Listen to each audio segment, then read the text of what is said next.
ان کے لیے نازل ہوا، لیکن اطلاق تو من الحیث المجموع ہوگا اس کا۔ بخل جو بھی کرے گا اللہ کے دیے ہوئے مال میں سے، اللہ کریم اس کو پسند نہیں کرتا۔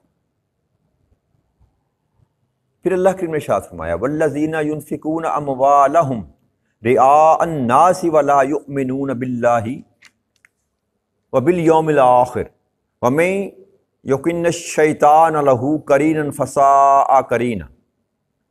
اور پھر یہ لوگ جو ہیں جو اپنے مال کو لوگوں کے دکھاوے کے لیے خرچ کرتے ہیں، نہ اللہ پر ایمان رکھتے ہیں نہ آخرت پر، تو شیطان جس کا بھی ساتھی ہو گیا وہ برا ساتھی، وہ برا ساتھی۔ کہ یہ مال خرچ کرنے کا جو انداز ہوتا ہے، ایک ہوتا ہے مال خرچ ہی نہ کرنا، پیچھے آیت کریمہ اللہ فرمایا کہ جو بخل کرتے ہیں، خرچ نہیں کرتے اور خود بھی نہیں خرچ کرتے اور لوگوں کو بھی روکتے ہیں خرچ کرنے سے۔ اور کچھ ایسی ایک دوسری بیماری رب کریم نے جس کا ذکر کیا کہ مال تو خرچ کرتے ہیں لیکن خرچ کرتے ہیں لوگوں کو دکھانے کے لیے، ریاکاری کے لیے۔ تو اللہ کی فرماتے ہیں کہ یہ جو ریاکار ہیں، جو خرچ کرتے ہیں، نہ اللہ پر ایمان رکھتے ہیں اور نہ آخرت پر ایمان رکھتے ہیں، اور اس کو رب کریم نے شیطان کا ساتھ ہونے کے ساتھ جوڑا کہ شیطان کی جس کا بھی ساتھی ہو گیا وہ بہت برا ساتھی۔ اب انسان کو جو ریا انسان کے اندر آتی ہے نا، جو خرچ کرنے پر، جب انسان کے اندر خواہش پیدا ہوتی ہے کہ لوگ میری تعریف کریں، میں خرچ کر رہا ہوں لوگ مجھے صحیح کہیں، میرا نام لے کر لوگ ذکر کیا کریں یار یہ بڑا مال خرچ کرتا ہے، اللہ کے راستے میں بڑا دیتا ہے۔ ایک تو ہوتا ہے لوگوں کا بیان کرنا کہ لوگ آپ کو لیے آپ کی عزت کی نگاہ سے دیکھتے ہیں، آپ کا نام بولتے ہیں، لیتے ہیں، یہ علیحدہ بات ہے۔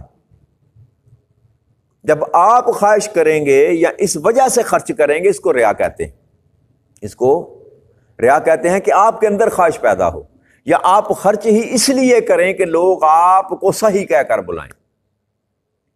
تو ایسے لوگوں کو اللہ کریم شیطان کا ساتھی کہہ رہا، اور اللہ نے فرمایا کہ جو شیطان کا ساتھی ہو گیا وہ بہت ہی برا ساتھی، اس سے بڑا اور کوئی ساتھ ہو نہیں سکتا۔ کیوں کہ شیطان کو ہی رب کریم نے کہا ہے کہ تمہارا یہ کھلا دشمن ہے، کھلا دشمن ہے۔ وَمَاذَا عَلَيْهِمْ لَوْ آمَنُوا بِاللَّهِ وَالْيَوْمِ الْآخِرِ وَأَنفَقُوا مِمَّا رَزَقَهُمُ اللَّهُ وَكَانَ اللَّهُ بِهِمْ عَلِيمًا۔ اور ان کا کیا نقصان تھا اگر اللہ پر یوم آخرت پر ایمان لے آتے اور جو کچھ اللہ نے انہیں دیا تھا اس میں سے خرچ کرتے اس کی راہ میں، اور اللہ ان کے حال سے خوب واقف ہے، ان کے حال سے خوب واقف۔ تو اللہ کریم یہ استدلالن یہ بات کر رہے ہیں ان کے ساتھ، اس لیے یہ نہیں کہ اللہ کو ان کے مال کی ضرورت تھی، کہ وہ ضرور خرچ کرتے تو تب بھی اللہ کا کچھ بننا تھا یا اللہ کی مخلوق کا کچھ بننا تھا۔ یہ بات سمجھانے کے لیے کہا جا رہا ہے کہ کیا بگڑتا ان ایسے لوگوں کا جن کو میں نے عطا کیا تھا، اگر وہ اللہ پر اور یوم آخرت پر ایمان لے آتے اور جو کچھ اللہ نے ان کو دیا تھا اس میں سے اس کی راہ میں خرچ کرتے۔ اب یہ دو چیزیں رب کریم نے یہاں ملا کر ذکر کیا، پیچھے بھی اور آخر یہاں پر بھی، ایمان اور آخرت پر ایمان، اللہ پر ایمان اور آخرت پر ایمان، اور ساتھ خرچ کرنا، ساتھ خرچ کرنا۔ وہ جو شروع میں سورہ الف لام میم شروع کی تھی نا، الذین یؤمنون بالغیب ویقیمون الصلاۃ ومما رزقناہم ینفقون۔ تو یہ جو خرچ کرنا ہے نا، خرچ کرنا، اللہ کریم نے اس کو بھی ایمان کے ساتھ جوڑا۔ اور میں نے یہ آپ سے عرض کی تھی کہ مومن بخیل نہیں ہو سکتا، اور جو بخیل ہے اس کے اندر ایمان، کلمہ کو تو آپ کہہ سکتے ہیں، میں کسی پر سند نہیں دے سکتا، جس نے کہا لا الہ الا اللہ محمد رسول اللہ، آپ اس کو دائرہ اسلام سے خارج نہیں کر سکتے۔ لیکن اللہ جو بات سمجھانا چاہ رہا ہے کہ جو لوگ بخیل ہیں وہ نہ اللہ پر یقین رکھتے ہیں نہ آخرت پر یقین رکھتے ہیں، ان کا ایمان نہیں ہے۔ یعنی کہ اللہ کو ماننے کا مطلب یہ ہے کہ اللہ کی ماننا. ایمان لانے کا مطلب تو یہی ہے نا، مان لینا. تو اللہ پر جو ایمان رکھتا ہے پھر وہ اللہ کی بات مانتا ہے. اللہ تو کہتا ہے خرچ کر، مطلقاً فرمایا، اور کئی آیات کریمہ لن تنالوا البر، چوتھا پارہ شروع کیا، تم کبھی نیکی کو پا ہی نہیں سکتے حتیٰ تنفقوا مما تحبون، یہاں تک کہ تم وہ خرچ نہ کرو میری راہ میں جس سے تم سب سے زیادہ محبت کرتے ہو. تو یہ جو خرچ کرنا ہے نا مال کو، اس کو اللہ کریم نے ایمان کے ساتھ جوڑا. اور پھر جو اللہ پر ایمان رکھتا ہے وہ خرچ کرتا ہے، یا جو آخرت پر ایمان رکھتا ہے اس بات پر کہ ایک خرچ کروں گا تو مجھے وہاں 70 گنا ملے گا، یا 700 گنا ملے گا، یا 7,000 گنا ملے گا، یا 7 لاکھ گنا ملے گا. یہ ایمان کی بات ہے نا. جب انسان کو یقین ہو اس بات پر، اللہ کی بات پر، اللہ کے رسول کی بات پر، ایمان اس کو کہتے ہیں کہ یقین ہو جائے. وَبِالْآخِرَةِ هُمْ يُوقِنُونَ، ایقان کی حد تک آخرت پر یقین ہے جن کا، پھر وہ خرچ کرنے سے گھبرائے گا وہی جو ان کے چکر میں آ گیا کہ کیوں خرچ کرتے ہو اپنا مال، اتنی محنت سے کمایا ہے تو نے، کیا ملے گا تمہیں، کیوں اپنی پاکٹ کو خراب کر رہے ہو، بڑی محنت سے تو نے کمایا ہے، کیا ملنا ہے تجھے جی، کیوں ان پر خرچ کرتے ہو. یہ سارے جو ہیلے اللہ کے لیے بتا رہا ہے یہ شیطان ہے جو انسان کے اندر ڈالتا ہے. مت خرچ کر، کم ہو جائے گا، کم ہو تو جاتا ہے، 100 میں سے ایک نکالیں گے باقی 99 رہ جائیں گے نا جی. ظاہری طور پر تو کم ہو گیا، لیکن اگر ایمان ہو کہ میرا 99 نہیں، میرا 109 ہو گیا، 10، اللہ نے فرمایا 10 گنا میں تجھے دوں گا دنیا میں. یہ اللہ کا وعدہ ہے، کسی انسان کا وعدہ، کسی حکمران کا وعدہ نہیں ہے. بس یقین کرنے کی بات ہے. کم از کم 10 گنا. تو میں نے 1 دیا تو مجھے 10 ملے تو میرے 99 نہ ہوئے، 109 ہوئے. اگر میں ایمان والا ہوں تو پھر مجھے گھبراہٹ نہیں ہوگی. جب میں ایک کمی کی طرف آؤں گا تو پھر مجھے گھبراہٹ ہوگی، یار بڑی محنت سے میں نے کمایا ہے جی. تو یہ بات اللہ کے سمجھانا چاہتا ہے کہ جو بخیل ہے نہ وہ میری ذات پر یقین رکھتا ہے، نہ میری ملاقات پر یقین. یوم آخرت کس کو کہتے ہیں؟ اس طرح لیجئے نا اس کو کہ میرے ساتھ ملاقات پہ یقین نہیں رکھتا. تو اللہ نے فرمایا جب تو میرے پاس آئے گا تو میں تجھے نوازوں گا، میں تجھے دوں گا.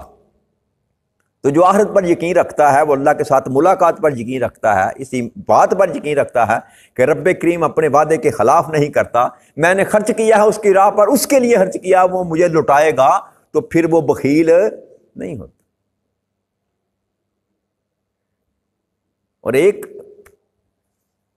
دوسرا اللہ نے فرمایا اللہ ان کے حال سے خوب واقف ہے.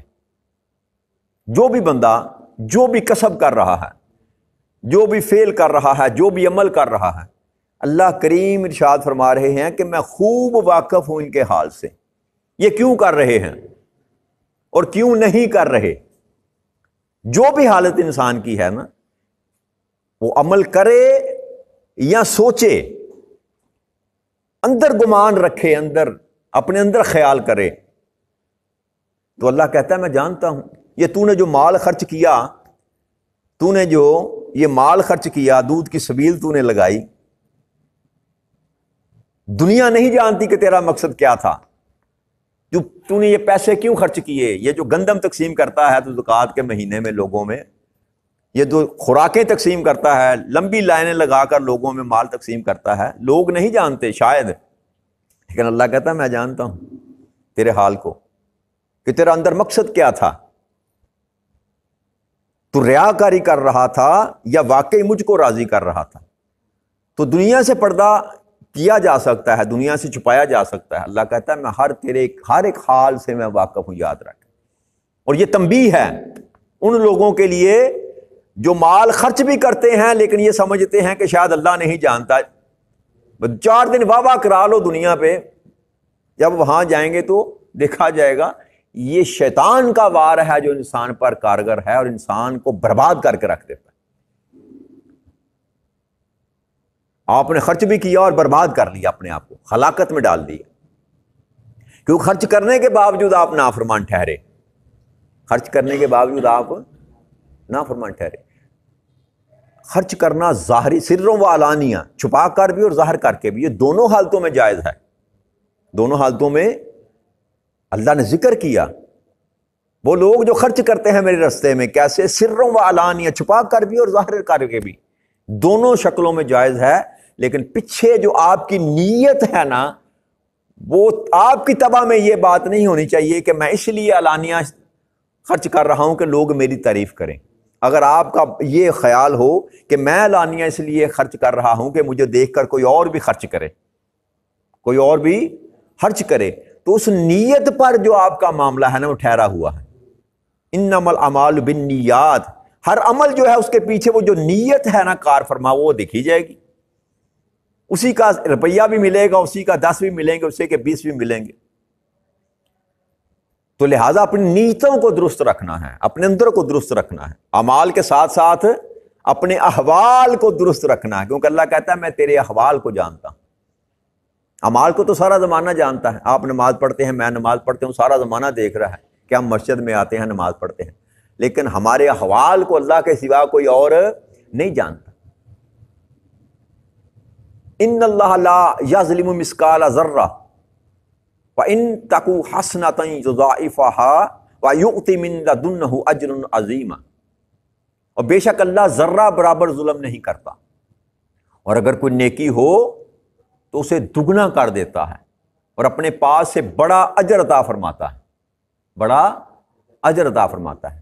اب رب کریم نے یہ بات بھی وہاں منع کی صیغے میں بات کر کے نا یہاں پھر دوبارہ سمجھا دی بات کہ میں تو ظلم کرتا ہی نہیں کسی پر۔ ظلم کہتے ہیں، ظلم کی تعریف یہ ہوتی ہے کہ کسی چیز کو اس کے مخصوص محل کے سوا رکھنا، بڑھا کر یا گھٹا کر، اصل جگہ سے ادھر کر دینا یا ادھر کر دینا، اس کو ظلم کہتے ہیں، اور ٹھیک مقام پر کھڑا کر دینا اس کو عدل کہتے ہیں، جی اس کو عدل کہتے ہیں۔ تو اللہ کہتا ہے کہ میں کسی چیز میں ظلم نہیں کرتا، جو تیرا مقام ہوگا تجھ کو دوں گا، جو تو کما کر لائے گا تجھے لٹا دوں گا، عدل کروں گا میں، ایک رائی کا ذرہ برابر بھی میں ظلم نہیں کرتا۔ یہ تو ہو گیا جو تو کما کر لایا۔ اب اوپر اللہ کریم نے فرمایا ہاں اگر مشروط کر دیا نا رب کریم نے، اگر کوئی نیکی ہو تو اسے دگنا کر دیتا اللہ کریم، کہ نیکی کو نیکی ہی واپس نہیں کرے گا، کم از کم دگنا کرے گا، کم از کم دگنا کرے گا۔ اور ایک حدیث مبارک میں آتا ہے 10 گنا تو آپ نے سن رکھا ہے کہ ایک نیکی کا 10 گنا یہاں دنیا میں عطا کرے گا، اور 70 گنا یہ عام ہے جو آپ نے سن رکھی ہیں، اور یہ کم از کم ہے، یہ کم از کم ہے جس کا وعدہ کر چکا ہے کہ 10 گنا میں تجھے لوٹاؤں گا دنیا میں اور 70 گنا آگے جا کے۔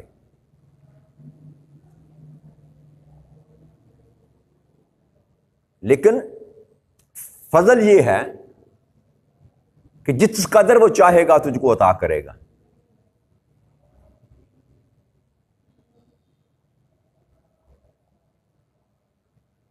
اللہ کریم قیامت کے جب حساب و کتاب شروع ہوگا نا، تو ایک شخص کا حساب جب شروع کیا جائے گا تو اس سے کہا جائے گا کہ اب لوگوں کے حقوق ادا کر،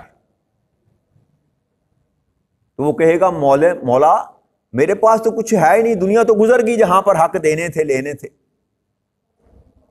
تو اللہ تعالیٰ فرشتوں سے فرمائے گا کہ اس شخص نے جو نیک اعمال کیے ہیں نا، جو نیکیاں ہیں اس کے پاس، اب ان کو دے دو جو مستحقین ہیں، جن کا حق تھا، جس نے ادا نہیں کیا، جس کا غصب کیا۔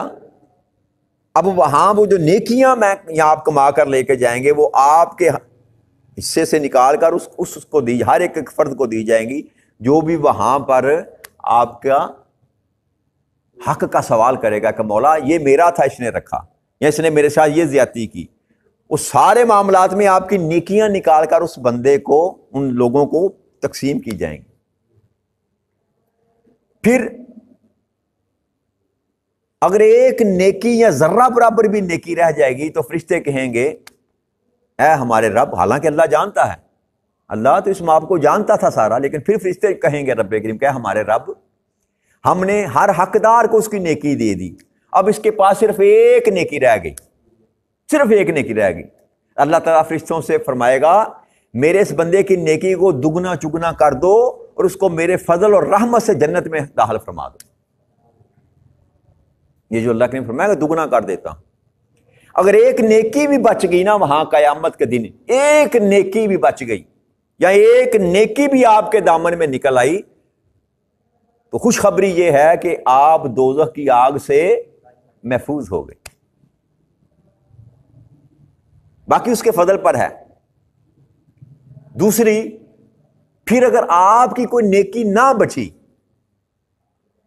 صرف برائیاں رہ گئیں، تقسیم کر دی ساری نیکیاں اور برائیاں بچ گئیں، اور آپ کے حقوق ابھی باقی ہیں لوگوں کے، ابھی لینے والے، ابھی لائن لگی ہوئی ہے. اتنا ظلم کیا آپ نے، اتنا حق تلفی کی لوگوں کی کہ ساری نیکیاں تقسیم کرنے کے بعد بھی ابھی ڈیمانڈ باقی ہے. تو پھر کیا ہوگا جب اللہ کو کہا جائے گا کہ مولا کریم اس کی نیکیاں تو ختم ہوگی اور لینے والے ابھی قطار میں لگے ہوئے ہیں، تو کہا جائے گا ایسا کرو ان کی بدیاں نکال کر اس کے کھاتے میں ڈالتے چلے جاؤ.